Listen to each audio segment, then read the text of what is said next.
I'm Kevin Jacobsen of Gold Derby here with Leopold Ross, one of the composers behind The Girl from Plainville. And the first thing I'm curious about with your approach is that this is a story that has a connection to the show Glee. I'm curious, how much did that show influence, the what we hear in the show from you? It actually influenced it a lot. Like it was basically the jumping off point for us in terms of the spark of inspiration, just because it was such a unique aspect to the story. You know, Michelle's obsession with that show and Leah Michelle and Fault in the Stars. It was so intense that we felt that we had to have a nod to it. And it was also interesting, being people who make music which is very not Glee, to kind of Yeah. to kind of see what we could do using aspects of that type of thing. Yeah, well, there's some kind of light vocalizing that we hear sometimes in the score. I'm curious if that sort of is a bit of a Glee connection, or just what Yeah, the arrangement was with the voices that we hear. yeah, we basically wanted to use female vocals, harmonized female vocals in specific scenes that related to Michelle's kind of fantasy world that she lived in. I think one of the things that's interesting about this show is the sort of different lives that these kids were leading. Like, what was happening on their phone was so intense, versus the outside world. It was, at least to others looking in, not so much. You know what I mean? Mm-hmm. Right. Well, can you talk about just the specific instrumentation that you felt like was the right sort of soundscape for this story it has these modern elements but still feels pretty universal, I would say? Yeah, I guess we wanted to tread carefully. I feel like it is a story with a lot of gray area and a lot of nuance, and we wanted to be careful not to sort of be heavy-handed with the music. And I think there was a danger of sort of over sensationalizing or over villainizing, you know what I mean, or over thrillerizing the story. And we wanted to kind of I don't know if thrillerizing is a word, but I like it. Yeah. but so we wanted to kind of tread carefully and lean more into the tragedy of it, and lean more into the fantasy of it, because they were leading this kind of fantasy life in their text relationship. So specifically instrumentation wise, again, we were leaning on the female vocals, and we also used a lot of woodwinds, a lot of specific woodwind techniques where you can hear the breath of the player as well as the note. That features a lot. Definitely. Well, you talked a little bit about Michelle and sort of her themes, but was there something that you wanted to sort of reflect with Conrad and sort of what he's going through in those flashbacks, and to give, him his own sort of distinct feeling compared to her? Yes, definitely. We wanted to kind of, with him, we wanted to give the sense of overwhelmment. You know what I mean? I think that he had a lot of trouble coping with just trying to fit into the world. And you could see by his video confessionals, he's sort of like really struggling, and being so hard on himself. And we wanted to kind of, I guess, underscore that feeling of things welling up and feeling like you can't combat everything at the same time. So we ended up using a lot of just quite straight piano music with him, but it was always cascading and always ascending and getting kind of higher and higher and higher as he's kind of spiraling and watching his YouTube videos and trying to keep up with what he thinks everyone else is interested in, et cetera, et cetera. Well, I think the last track on the album, which is called Breath, Yeah. I went back and saw that it's playing during the final episode toward the beginning, where it's like lingering on Conrad and what he's dealing with, and then it plays again in the end credits. Yeah. Can you talk about writing that particular track and to have it be like the final note of the show, basically? Well, yeah, I mean, that was essentially Conrad's theme. It played in a lot of his pivotal scenes. It plays in his video confessionals, and as you point out, it plays in that last episode is kind of his sort of walk around the neighborhood when he's sort of taking in the world, which I thought was a beautiful scene. And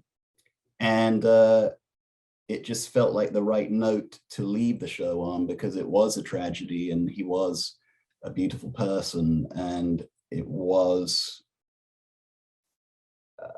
such a sort of complicated story.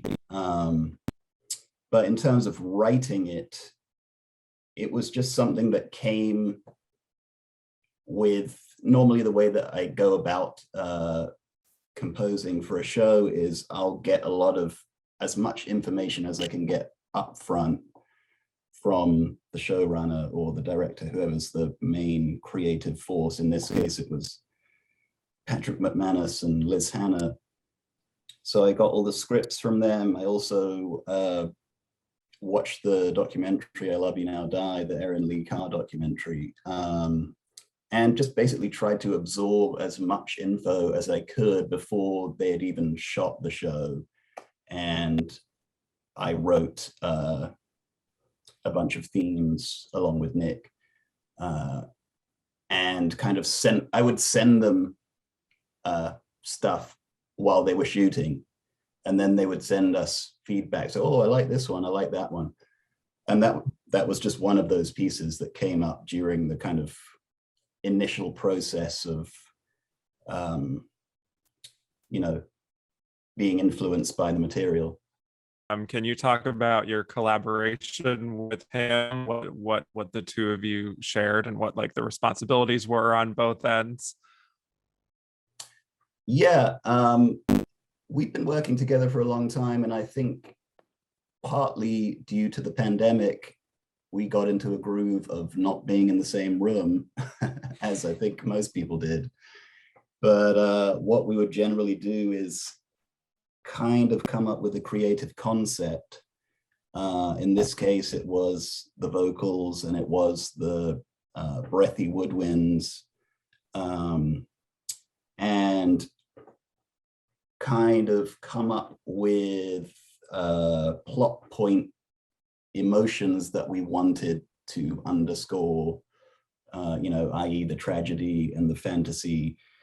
And the interesting thing about Michelle is that I think she saw herself as a sort of lead character in a young adult novel or something, you know what I mean? So sometimes she was the grieving widow, and sometimes she was something else, so there was an opportunity to have a few different themes for her.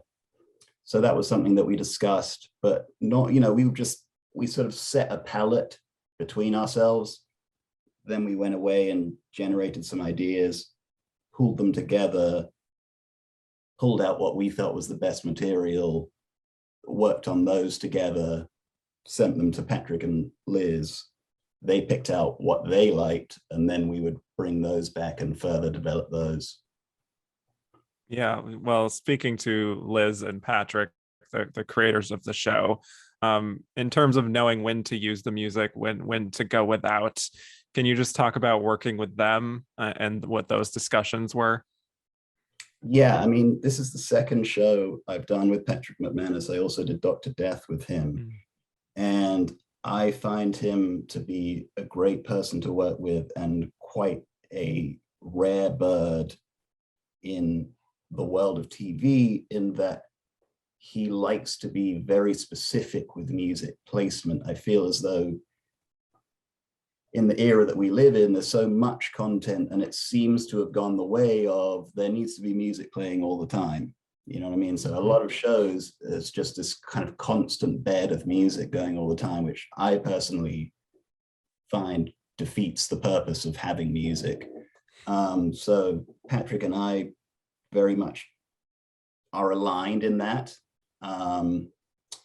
So it was sort of more about really finding those moments that he and Liz wanted to emphasize and nailing those. And a lot of the time it was, we were stripping down episodes. You know what I mean? We would have an episode where they would kind of put in stuff where they felt, oh, music could go here, music could go here. And we would do that. And then when it came to mixing an episode, we might take out a couple of keys because we felt it wasn't necessary. Yeah, it's interesting. Yeah, you definitely noticed the silences are quite powerful in this show. Yeah, and I think it's you know, silence can be as powerful as music. You know, it's not the notes, it's the space between the notes, as a great man once said. Well, we've obviously talked a lot about your process and how you created these themes, but in terms of just the show itself, what were the elements for you that really just struck you on a human level beyond just, you know, your responsibilities? How did it sort of affect you?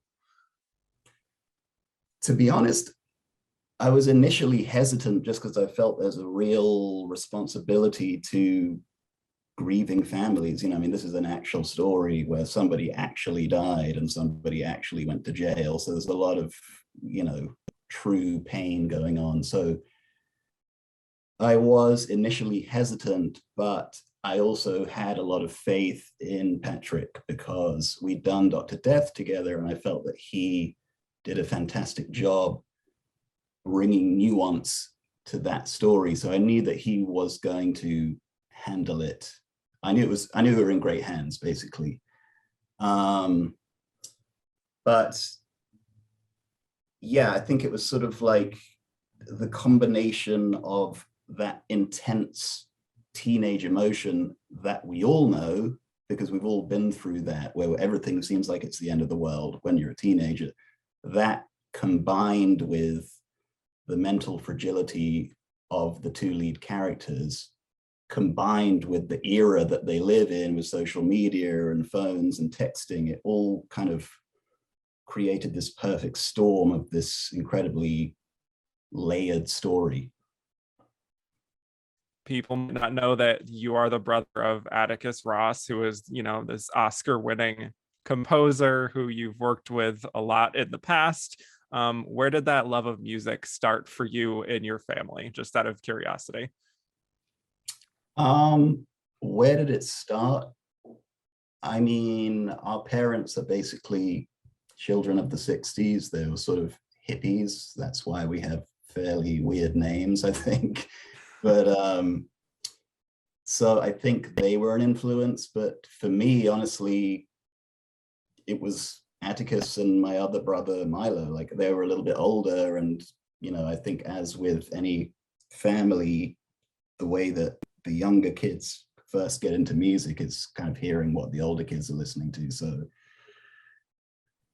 for me, it was, you know, them bringing home vinyls and putting them on, and we would kind of get into those. And then it kind of went a step on from there when I started to learn how to play instruments. He was already working as a producer at that time. So I would go and sit in the back of his studio and just hang out, basically. And it kind of built from there. Then we started working together. I mean, I started playing on his records when I was 14. So it's been a long relationship. Yeah, and look where you are now, right? Yeah. Well, for those of you watching, subscribe for more interviews and go to goldderby.com to make your Emmy predictions. Thank you so much. Thank you.